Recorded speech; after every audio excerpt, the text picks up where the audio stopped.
Halo Miven, kembali lagi dengan saya Billy. Di video kali ini saya akan sedikit memberi review setelah sebulan pemakaian Poco X3 NFC ini. Setelah pemakaian 1 bulan ini saya tidak merasa banyak kendala sih tentang di Poco X3 NFC ini. Malah saya merasakan banyak experience baru di HP saya yang sebelumnya. Pertama dari body Poco X3 NFC ini cukup lumayan bongsor ya, selisih sedikit sih dari Redmi Note 8 Pro saya kemarin. Namun kalau kita sebelumnya menggunakan HP yang menggunakan layar lebih kecil, menggunakan Poco X3 NFC ini harus sedikit beradaptasi juga karena layarnya yang cukup besar dan panjang ya, dengan aspek rasionya 20:9, cukup panjang juga. Terus di desain kamera ini cukup unik juga lah, dibilang kotak ya nggak kotak, bulat ya nggak bulat. Namun ini bezelnya cukup tebal nih, jadi harus kita pertimbangkan lagi kalau kita cari casing nih buat pengamanannya, biar nggak penyok lah kalau kita taruh sembarangan. Jadi pertimbangan untuk beli casing tambahan, karena menurut saya casing bawaannya ini kurang nyaman, apalagi kalau kita menggunakan fitur full screen ya. Kita kalau mau ngeback tuh agak susah kalau pakai yang casing bawaan, karena casing bawaannya itu sedikit menonjol dari layar ya, mungkin sekitar 1-2 milian lah. Jadi kalau kita menggunakan full screen gesture jadi agak keganggu. Jadi cari casing tambahan yang rata lah dengan layarnya lah. Jadi kita enak kalau yang menggunakan full gesture ya. Terus dari MIUI 12 nya keren lah, karena saya sendiri sudah menggunakan MIUI 12 cukup lama. Di MIUI 12 di Poco ini sedikit berbeda, yang sudah saya jelaskan di full review kemarin. Harus sedikit beradaptasi karena berbeda, terutama di launchernya ya, yang biasanya kita install aplikasi sudah ada semua di home screen. Ini aplikasi yang terinstall semua masuk di app draw. Kalau kita mau langsung ada di home screen, kita harus menyeting ulang supaya kalau kita install aplikasi langsung muncul di home screen ya. Kemudian baterai ini cukup badak juga. Dengan pemakaian normal, SOT yang saya bisa raih antara 8-9 jam dengan pemakaian seperti saya ya, dengan game, sosmed yang sering karena kerjaan selalu menggunakan WA, papa sekarang WA, dan untuk foto-foto juga karena baru menanganin sedikit project, jadi harus banyak foto-foto juga. Dan untuk ngecasnya pun nggak perlu kita nunggu lama, jadi paling satu jam lah, 1 jam lebih udah penuh kalau kita dari 10% lah, jadi nggak perlu nunggu lama. Lanjut di layar, ini yang saya suka nih di layarnya. Layar walaupun masih IPS tapi sudah mendukung refresh rate 120 Hz, jadi enak banget kita buat transisinya scroll enak banget. Terlihat berbeda waktu saya menggunakan Redmi Note 8 Pro kemarin, enak sih, tapi setelah pakai Poco X3 NFC ini terasa lebih enak Poco X3 NFC ini ya. Gimana lagi, yang Redmi Note 8 Pro kan masih 60 Hz, yang Redmi Note 8 Pro masih 60 Hz, yang Poco X3 ini sudah 120 Hz. Jadi terasa banget perbedaannya. Untuk layar enak banget, belum ada tandingannya sih dengan harga segini.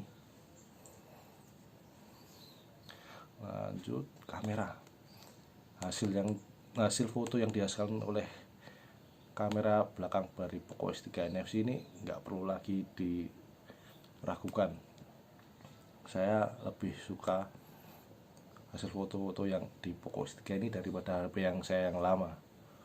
Ya mau gimana lagi, dia sensor utamanya Sony IMX682, nggak perlu dilakukan lagi sih. Selama ini sensor Sony selalu yang paling top lah untuk smartphone.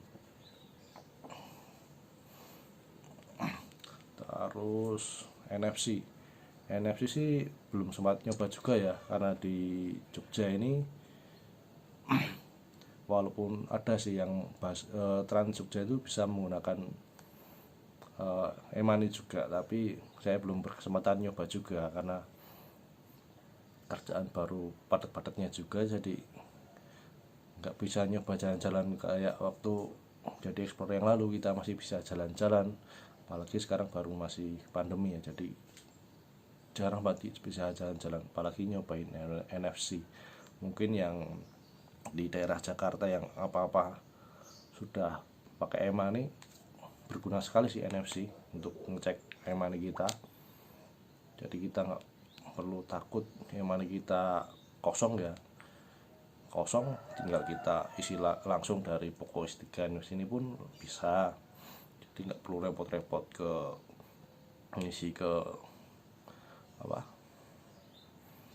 Indomaret, Alfamart dan lain sebagainya ya. Terus apa lagi ya,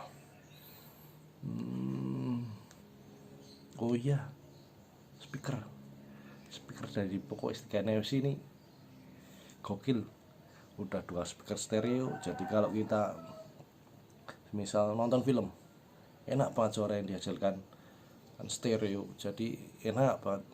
Apalagi yang film-film action ya, apalagi yang perang-perang tuh, jadi sensasinya tuh, karena sensasinya tuh kayak di bioskop lah kalau kita nonton di kamar ruangan tertutup, nggak perlu pakai bluetooth speaker atau speaker tambahan lah, cukup dari Poco X3 NFC ini aja udah mendengar suaranya.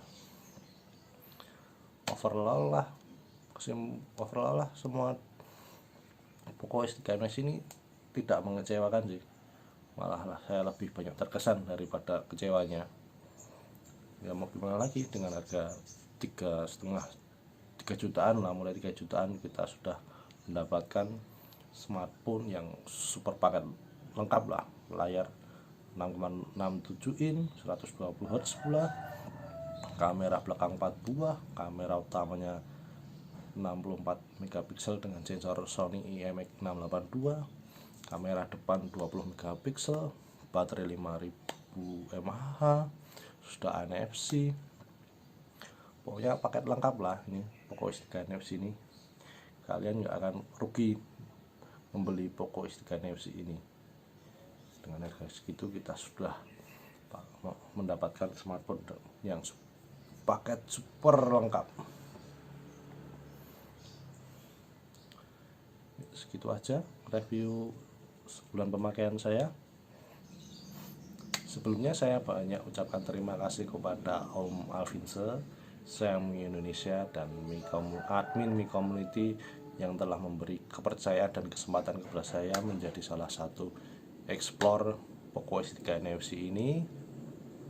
Dan terima kasih juga buat Om Sony, Om Ian, Om Ote yang telah membimbing kita selama menjalani misi explore ini. Maafkan juga kalau banyak kesalahan, kurang tepat waktu, treat yang masih kurang sempurna dan lain sebagainya. Pokoknya saya ucapkan banyak terima kasih buat kalian semua, dan tidak lupa juga berterima kasih kepada Miven yang saya mintai review tentang Poco X3 NFC ini. Teman-teman saya juga yang telah saya minta mencoba Poco X3 NFC ini, dan tentunya keluarga saya yang mendukung sepenuhnya saya untuk menjadi explore kali ini. Tidak lupa juga untuk Tuhan Yang Maha Esa yang telah memberi keselamatan, kesehatan kepada saya selama menjalani misi ini. Sekian dulu video kali ini, sampai jumpa di tweet saya selanjutnya. Bye bye.